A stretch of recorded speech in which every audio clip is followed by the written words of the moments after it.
ನೀವು ನೋಡ್ತಾ ಇದ್ದೀರಾ ವಿವಿಸಿ ನ್ಯೂಸ್ ಬಿಟ್. ನಾನು ಯಶಸ್ವಿನಿ. ಈಗ ಹೆಡ್ಲೈನ್ಸ್. ಕೆಮಿಕಲ್ ಫ್ಯಾಕ್ಟರಿಯಲ್ಲಿ ಗ್ಯಾಸ್ ಸೋರಿಕೆ, ಉಸಿರುಗಟ್ಟಿ 3 ಕಾರ್ಮಿಕರ ದುರ್ಮರಣ. ಯಾದಗಿರಿ ಇಂಡಸ್ಟ್ರಿಯಲ್ ಏರಿಯಾದಲ್ಲಿ ಘಟನೆ. ಉಕ್ಕಿ ಹರಿದ ಘಟಪ್ರಭಾ ನದಿ, ಸಂಪರ್ಕ ಸೇತುವೆ ಸಂಪೂರ್ಣ ಮುಳುಗಡೆ. ಜೀವ ಪಣಕ್ಕಿಟ್ಟು ಸಾರ್ವಜನಿಕರ ಸಂಚಾರ. ನಮ್ಮ ನೀರು ನಮ್ಮ ಹಕ್ಕು, ಹೇಮಾವತಿ ನೀರು ಮೊದಲು ಜಿಲ್ಲೆಯ ರೈತರಿಗೆ ಸಿಗಲಿ, ತಮಿಳುನಾಡಿಗೆ ನೀರು ಹರಿಸದಂತೆ ಆಗ್ರಹ.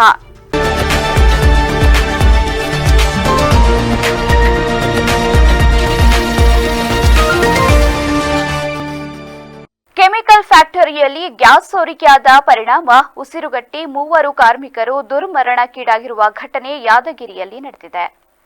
ಯಾದಗಿರಿಯ ಕಡೇಚೂರು ಇಂಡಸ್ಟ್ರಿಯಲ್ ಪ್ರದೇಶದಲ್ಲಿ ಹೈದರಾಬಾದ್ ಮೂಲದ ಕಂಪನಿಯಲ್ಲಿ ಘಟನೆ ನಡೆದಿದೆ. ರಾಯಚೂರಿನ ರಿಮ್ಸ್ ಆಸ್ಪತ್ರೆಗೆ ಶವಗಳನ್ನು ರವಾನಿಸಲಾಗಿದೆ. ಅವಘಡದಲ್ಲಿ 2 ಸ್ಥಿತಿ ಗಂಭೀರವಾಗಿದೆ. ಕಡೇಚೂರು ಬಾಡಿಹಾಳ ಕೈಗಾರಿಕಾ ಪ್ರದೇಶದಲ್ಲಿ ಖಾಸಗಿ ಫ್ಯಾಕ್ಟರಿಯಲ್ಲಿ ಕೆಮಿಕಲ್ ಸ್ಕ್ರಬ್ಬರ್ ಗ್ಯಾಸ್ ಸೋರಿಕೆಯಾಗಿದೆ.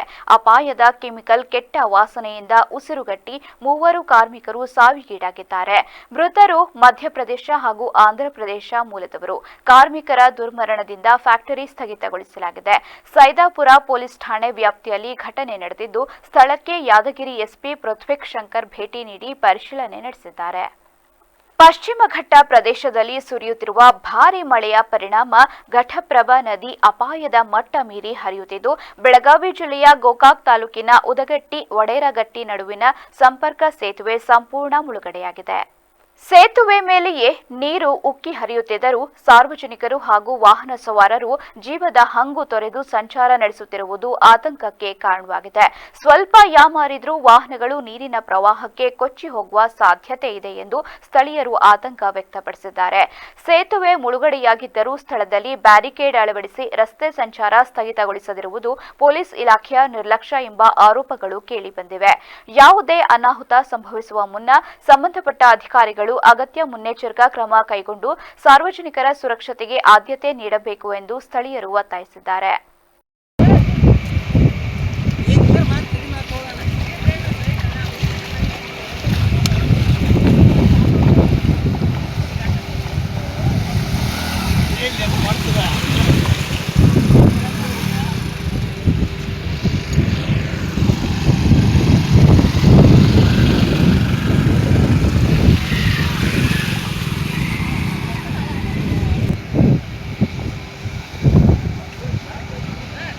ನಮ್ಮ ನೀರು ನಮ್ಮ ಹಕ್ಕು ಎಂಬ ಘೋಷಣೆಯೊಂದಿಗೆ ಹಾಸನ ಜಿಲ್ಲೆಯ ರೈತರ ಹಿತಾಸಕ್ತಿಯನ್ನ ಕಾಪಾಡುವಂತೆ ಒತ್ತಾಯಿಸಿ ಗೊರೂರಿನ ಹೇಮಾವತಿ ಜಲಾಶಯದಿಂದ ಜಿಲ್ಲೆಯ ರೈತರಿಗೆ ಮೊದಲ ಆದ್ಯತೆಯಾಗಿ ನೀರು ಹರಿಸುವಂತೆ ಹಾಸನ ಜಿಲ್ಲಾ ರೈತ ಮೋರ್ಚಾ ವತಿಯಿಂದ ಮುಖ್ಯ ಅಭಿಯಂತರರಿಗೆ ಮನವಿ ಸಲ್ಲಿಸಲಾಯಿತು.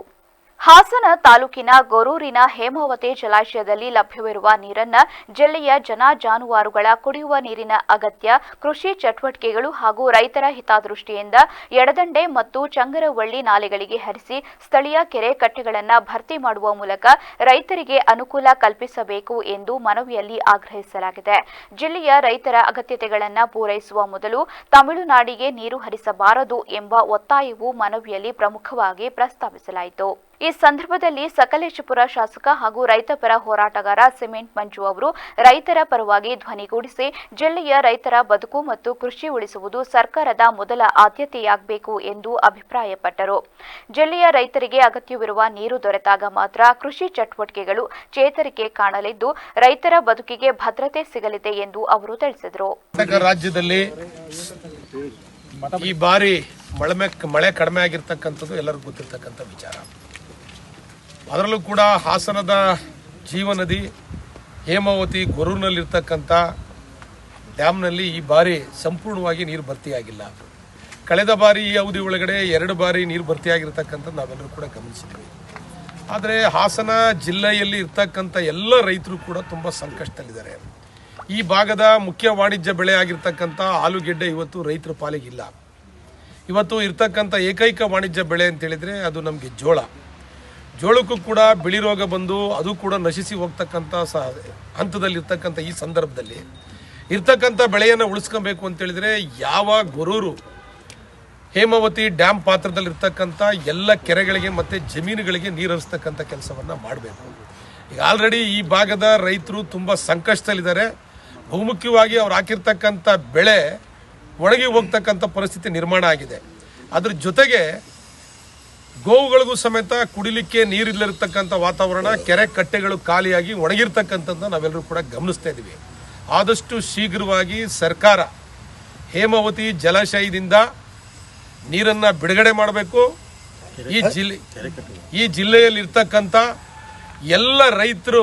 ಕಾರ್ಯಕ್ರಮದಲ್ಲಿ ರೈತ ಮೋರ್ಚಾ ರಾಜ್ಯ ಪ್ರಧಾನ ಕಾರ್ಯದರ್ಶಿ ಡಾಕ್ಟರ್ ನವೀನ್, ಜಿಲ್ಲಾ ಅಧ್ಯಕ್ಷ ನಾರಾಯಣಗೌಡ, ಜಿಲ್ಲಾ ಮಹಿಳಾ ಅಧ್ಯಕ್ಷೆ ನೇತ್ರಾವತಿ ಮಂಜುನಾಥ್, ಪ್ರಧಾನ ಕಾರ್ಯದರ್ಶಿ ರಾಜ್ಕುಮಾರ್, ಗಿರೀಶ್ ಸೇರಿದಂತೆ ರೈತ ಮೋರ್ಚಾದ ಪದಾಧಿಕಾರಿಗಳು, ಮುಖಂಡರು ಹಾಗೂ ಕಾರ್ಯಕರ್ತರು ಉಪಸ್ಥಿತರಿದ್ದರು. ಇತಿಹಾಸ ಪ್ರಸಿದ್ಧ ಬೇಕನಹಳ್ಳಿಯ ಶ್ರೀ ಚೌಡೇಶ್ವರಿ ದೇವಾಲಯದಲ್ಲಿ ಹಲವು ವರ್ಷಗಳಿಂದ ಬಾಕಿ ಉಳಿದಿದ್ದ ಮಹತ್ವದ ಸ್ವಚ್ಛತಾ ಕಾರ್ಯಕ್ಕೆ ಚಾಲನೆ ದೊರೆತಿದೆ. ಭಕ್ತರಿಗೆ ಸ್ವಚ್ಛ, ಆರೋಗ್ಯಕರ ಹಾಗೂ ಸುಸಜ್ಜಿತ ವಾತಾವರಣ ಕಲ್ಪಿಸುವ ನಿಟ್ಟಿನಲ್ಲಿ ದೇವಾಲಯದ ಅಭಿವೃದ್ಧಿ ಕಾರ್ಯಗಳು ನಿರಂತರವಾಗಿ ಸಾಗುತ್ತಿದ್ದು, ಇದೀಗ ಸುಮಾರು 4 ವರ್ಷಗಳಿಂದ ಸ್ವಚ್ಛಗೊಳಿಸದೆ ಉಳಿದಿದ್ದ ರಕ್ತ ಸಂಗ್ರಹಣಾ ತೊಟ್ಟಿಯ ಶುದ್ಧೀಕರಣ ಕಾರ್ಯವನ್ನು ಆಧುನಿಕ ಹೀರುವ ಯಂತ್ರದ ಮೂಲಕ ಯಶಸ್ವಿಯಾಗಿ ಕೈಗೊಳ್ಳಲಾಗಿದೆ. ದೇವಾಲಯದಲ್ಲಿ ನಡೆಯುವ ವಿಶೇಷ ಧಾರ್ಮಿಕ ಆಚರಣೆಗಳ ಹಿನ್ನೆಲೆಯಲ್ಲಿ ರಕ್ತ ಸಂಗ್ರಹವಾಗುವ ತೊಟ್ಟಿಯ ಸ್ವಚ್ಛತೆ ಹಲವು ವರ್ಷಗಳಿಂದ ಬಾಕಿ ಉಳಿದಿದ್ದು, ಇದರಿಂದ ನೈರ್ಮಲ್ಯದ ದೃಷ್ಟಿಯಿಂದ ಸಮಸ್ಯೆ ಉಂಟಾಗುವ ಸಾಧ್ಯತೆ ಇತ್ತು. ಈ ಹಿನ್ನೆಲೆ ಕಾರ್ಯನಿರ್ವಹಣಾಧಿಕಾರಿ ಪ್ರಕಾಶ್ ಕುಮಾರ್ ಯುಎಂ ಅವರ ಮಾರ್ಗದರ್ಶನದಲ್ಲಿ ವಿಶೇಷ ತಂಡದ ಮೂಲಕ ಹೀರುವ ಯಂತ್ರ ಬಳಸಿ ತೊಟ್ಟಿಯಲ್ಲಿದ್ದ ರಕ್ತವನ್ನು ಸಂಪೂರ್ಣವಾಗಿ ತೆರವುಗೊಳಿಸಿ ಟ್ಯಾಂಕ್ ಅನ್ನು ಸಮಗ್ರವಾಗಿ ಸ್ವಚ್ಛಗೊಳಿಸಲಾಯಿತು. ಕೆಲವು ತಿಂಗಳ ಹಿಂದೆ ದೇವಾಲಯದ ಆಡಳಿತದಲ್ಲಿ ಪಾರದರ್ಶಕತೆ, ಸ್ವಚ್ಛತೆ ಹಾಗೂ ಮೂಲಸೌಕರ್ಯ ಅಭಿವೃದ್ಧಿಗೆ ಹೆಚ್ಚಿನ ಆದ್ಯತೆ ನೀಡಲಾಗುವುದು ಎಂದು ನೀಡಿದ್ದ ಭರವಸೆಯಂತೆ ಈಗ ಒಂದೊಂದೇ ಅಭಿವೃದ್ಧಿ ಕಾರ್ಯಗಳು ಅನುಷ್ಠಾನಗೊಳ್ಳುತ್ತಿರುವುದು ಭಕ್ತರಲ್ಲಿ ವಿಶ್ವಾಸ ಮೂಡಿಸಿದೆ.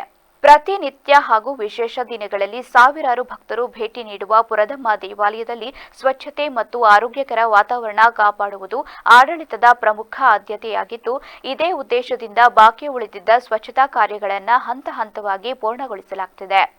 ಜಿಲ್ಲೆಯ ರೈತರ ಹಿತಾಸಕ್ತಿ ಕಾಪಾಡುವ ನಿಟ್ಟಿನಲ್ಲಿ ಅಗತ್ಯ ಕ್ರಮ ಕೈಗೊಳ್ಳುವಂತೆ ಅಧಿಕಾರಿಗಳಿಗೆ ಮನವಿ ಸಲ್ಲಿಸಲಾಗಿದ್ದು, ರೈತರ ಹಕ್ಕು ಮತ್ತು ನೀರಿನ ನ್ಯಾಯಯುತ ಹಂಚಿಕೆಗಾಗಿ ಹೋರಾಟ ಮುಂದುವರಿಯಲಿದೆ ಎಂದು ಮುಖಂಡರು ತಿಳಿಸಿದ್ದಾರೆ. 2 ತಿಂಗಳ ವಿಳಂಬದ ಬಳಿಕ ರಚನೆಯಾದ ಸಚಿವ ಸಂಪುಟದಲ್ಲಿ ಜೆಡಿಎಸ್ ನಾಯಕರನ್ನ ಗುರಿಯಾಗಿಸಲಾಗಿದೆ ಎಂಬ ಅನುಮಾನ ವ್ಯಕ್ತವಾಗುತ್ತಿದೆ ಎಂದು ರಾಜ್ಯ ಸಚಿವ ಸಂಪುಟ ವಿಸ್ತರಣೆ ಕುರಿತು ಮಾಜಿ ಸಚಿವ ಎಚ್.ಕೆ. ಕುಮಾರಸ್ವಾಮಿ ಆರೋಪಿಸಿದರು. ಸುದ್ದಿಗಾರರೊಂದಿಗೆ ಮಾತನಾಡಿ, ಸಚಿವ ಸಂಪುಟ ರಚನೆಗೆ ಆಡಳಿತ ಪಕ್ಷದ ಹೈಕಮಾಂಡ್ 2 ತಿಂಗಳ ಕಾಲ ತೆಗೆದುಕೊಂಡಿರುವುದು ಹಲವು ಅನುಮಾನಗಳಿಗೆ ಕಾರಣವಾಗಿದೆ ಎಂದರು.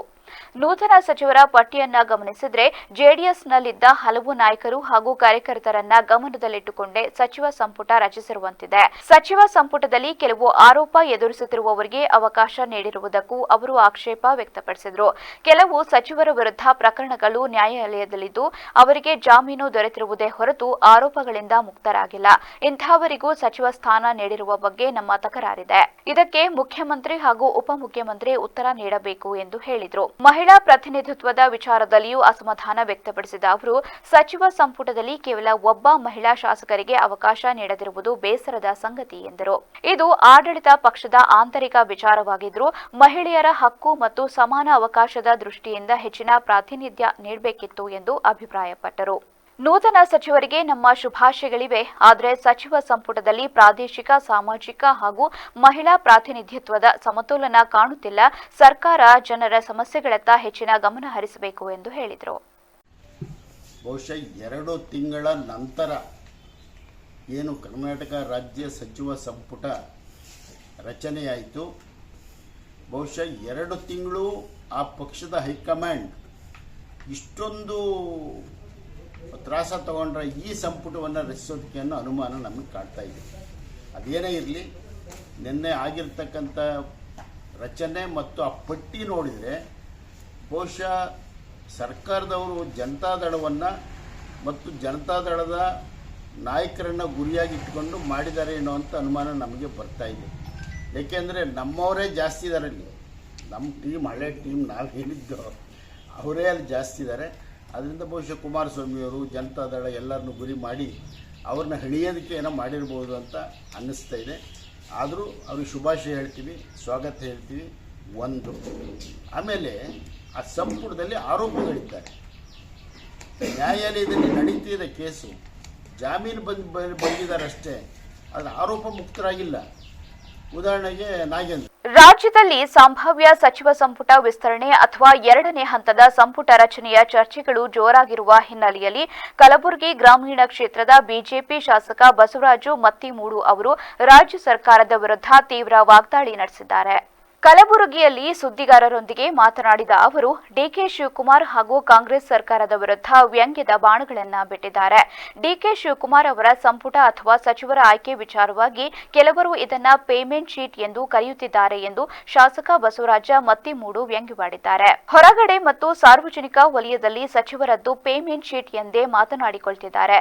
ಇದನ್ನ ಸೂಕ್ಷ್ಮವಾಗಿ ಗಮನಿಸಿದ್ರೆ ಹಾಗೆಯೇ ಎನಿಸುತ್ತದೆ ಎಂದು ಅವರು ಆರೋಪಿಸಿದ್ದಾರೆ. ಕಾಂಗ್ರೆಸ್ ಪಕ್ಷದ ಸಚಿವ ಸಂಪುಟ ವಿಸ್ತರಣೆ ಮತ್ತು ಸಚಿವರ ಆಯ್ಕೆ ಸಂಪೂರ್ಣವಾಗಿ ಅವರ ಪಕ್ಷದ ಹೈಕಮಾಂಡ್ಗೆ ಬಿಟ್ಟ ವಿಚಾರ ಎಂದು ಶಾಸಕರು ಪ್ರತಿಕ್ರಿಯೆ ನೀಡಿದ್ದಾರೆ.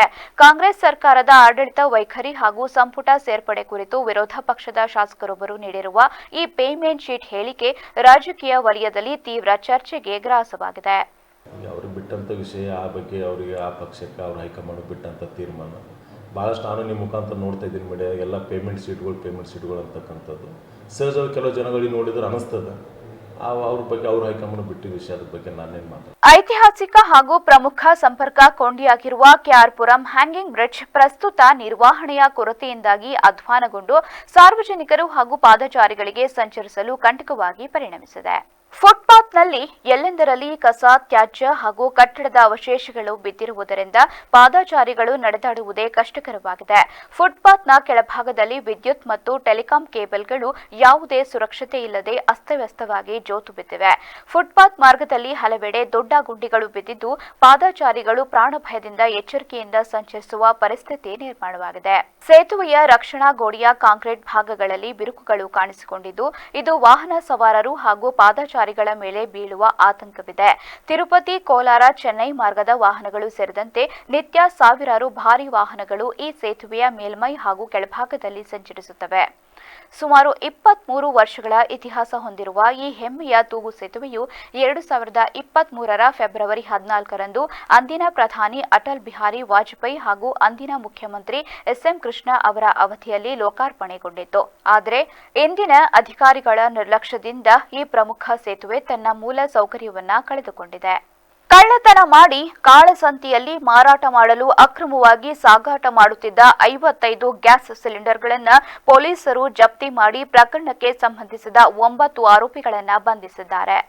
ಬಂಧಿತರು ಸರ್ಕಾರಿ ಶಾಲೆಗಳು, ಅಂಗನವಾಡಿಗಳು ಸೇರಿದಂತೆ ವಿವಿಧ ಸ್ಥಳಗಳಿಂದ ಗ್ಯಾಸ್ ಸಿಲಿಂಡರ್ಗಳನ್ನು ಕಳವು ಮಾಡಿ ಕಾಳಸಂತೆಯಲ್ಲಿ ಮಾರಾಟ ಮಾಡುತ್ತಿದ್ರು ಎಂದು ಪ್ರಾಥಮಿಕ ತನಿಖೆಯಿಂದ ತಿಳಿದುಬಂದಿದೆ. ಈ ಸಂಬಂಧ ಬೀದರ್ ಜಿಲ್ಲೆಯ ವಿವಿಧ ಪೊಲೀಸ್ ಠಾಣೆಗಳಲ್ಲಿ ಒಟ್ಟು 9 ಪ್ರಕರಣಗಳು ದಾಖಲಾಗಿದ್ದು ಆರೋಪಿಗಳನ್ನು ವಶಕ್ಕೆ ಪಡೆದು ಪೊಲೀಸರು ಹೆಚ್ಚಿನ ತನಿಖೆ ಮುಂದುವರೆಸಿದ್ದಾರೆ. ಈ ಕಾರ್ಯಾಚರಣೆಯ ಮೂಲಕ ಅಕ್ರಮ ಗ್ಯಾಸ್ ಸಿಲಿಂಡರ್ ಮಾರಾಟದ ಜಾಲವನ್ನು ಭೇದಿಸುವಲ್ಲಿ ಪೊಲೀಸರು ಯಶಸ್ವಿಯಾಗಿದ್ದಾರೆ. ನೆಲಮಂಗಲ ಟೋಲ್ ಸಮೀಪ ಬಿಎಂಟಿಸಿ ಬಸ್ಗೆ ಹತ್ತಲು ಮುಂದಾಗಿದ್ದ ಭಿಕ್ಷುಕನನ್ನ ಕಂಡಕ್ಟರ್ ಕಾಲಿನಿಂದ ತಳ್ಳಿ ಕೆಳಗೆ ಬೀಳಿಸಿದ ಘಟನೆ ಸಾಮಾಜಿಕ ಜಾಲತಾಣಗಳಲ್ಲಿ ವೈರಲ್ ಆಗಿದ್ದು ಸಾರ್ವಜನಿಕರ ಆಕ್ರೋಶಕ್ಕೆ ಕಾರಣವಾಗಿದೆ.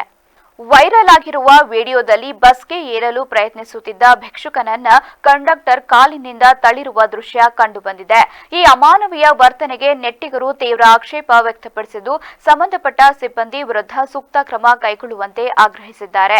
ಘಟನೆ ಕುರಿತು ಸಂಬಂಧಪಟ್ಟ ಅಧಿಕಾರಿಗಳು ಪರಿಶೀಲನೆ ನಡೆಸಿ ಅಗತ್ಯ ಕ್ರಮ ಕೈಗೊಳ್ಳುವ ಸಾಧ್ಯತೆ ಇದೆ.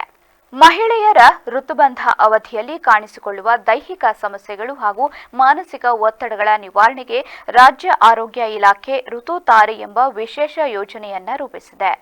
ಯೋಜನೆಗೆ ಸಂಬಂಧಿಸಿದಂತೆ ಬೆಂಗಳೂರಿನಲ್ಲಿ ತಜ್ಞರ ಸಭೆ ನಡೆಸಿ ಸಮಗ್ರ ಚರ್ಚೆ ನಡೆಸಲಾಗಿದ್ದು ಮೆನೋಪಾಸ್ ಕುರಿತು ಅಧ್ಯಯನ ಹಾಗೂ ಮಾರ್ಗದರ್ಶನ ನೀಡಲು ಮಹಿಳಾ ತಜ್ಞೆ ಡಾಕ್ಟರ್ ಜ್ಯೋತ್ಸ್ನಾ ಅವರ ಅಧ್ಯಕ್ಷತೆಯಲ್ಲಿ ವಿಶೇಷ ಸಮಿತಿಯನ್ನ ರಚಿಸಲಾಗಿದೆ.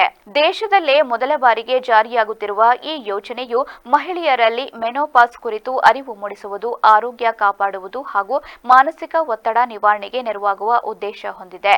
ಈ ಯೋಜನೆಯ ಬ್ರಾಂಡ್ ಅಂಬಾಸಿಡರ್ ಆಗಿ ನಟಿ ರಮ್ಯಾ ಅವರನ್ನ ನೇಮಕ ಮಾಡಲಾಗಿದೆ.